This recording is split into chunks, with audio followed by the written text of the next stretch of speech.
A significant update in the story of Brian Giles, suspected human remains found in the basement of his former home. Giles was just convicted of murder yesterday in his wife's death. Right now, you're looking live at that house located on the 500 block of Franklin Street in Kernville. Police, along with forensic investigators and members of the district attorney's and coroner's offices, were in the basement of the home all day. It has since quieted down. Brock Owens will join us live from the scene in just a moment. But first, this developing story comes just a day after Brian Giles was found guilty of first-degree murder for killing his wife. Nancy disappeared in 2018. Her body was found several months later, buried in a shallow grave along a Johnstown trail. She lived in that Franklin Street home with Giles for several years before her disappearance. Investigators have been on scene throughout the day at Giles's former home. Brock Owens is there right now. Brock, what's the latest? Yeah, and again, it's really been more calmed down this evening. There's no police presence or other investigators on scene as we talk right now. Even the police tape has been taken down at this time, but certainly those investigators were making their way in and out of the basement that's near the back of this home along Franklin Street, because that is where human remains were found buried in a dirt room, according to authorities.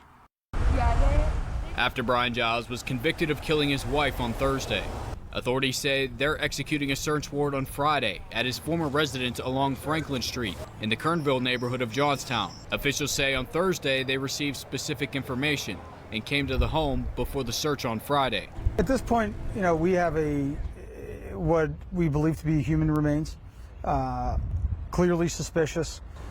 At this point, that's what we know and that we can definitively say. This is a unique case that we don't see every day. The Cambria County coroners and district attorney's offices are joined by Johnstown Police and a forensic anthropologist team from Mercyhurst University.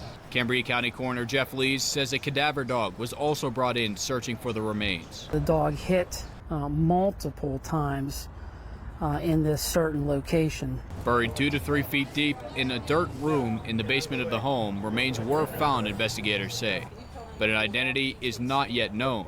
Making that positive identification at this point in time is my main concern, to give closure to some family out there. Lee says an autopsy will be done Saturday as the investigation continues. If we get to a point where we're able to charge that, then more information can come forward at that point in time. And we'll continue following this story as it develops, but to make sure you're keeping up with the latest, you can visit our website, wjactv.com. Live in Cambria County, Brock Owens, 6 News.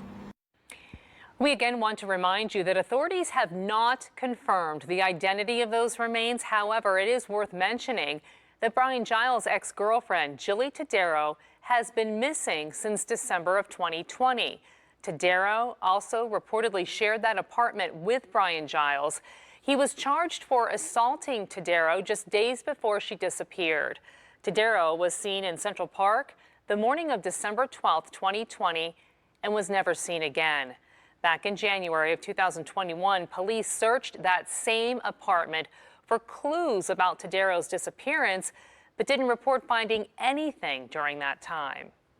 If you've been following along on social media, viewers have been reacting to today's discovery at that home. Tiffany says in part, quote, "Funny how he got convicted yesterday and then this today. Such a shame. So heartbreaking and sad. They didn't say who it is yet, so we'll wait for official confirmation." Melissa says without information that a body would be on site, the original searches would have only been searching the home for clues of a struggle, etc. Daniel says, "There you have it. Wish the circumstances were different, but I hope this brings some closure to the friends and family. Rest in peace."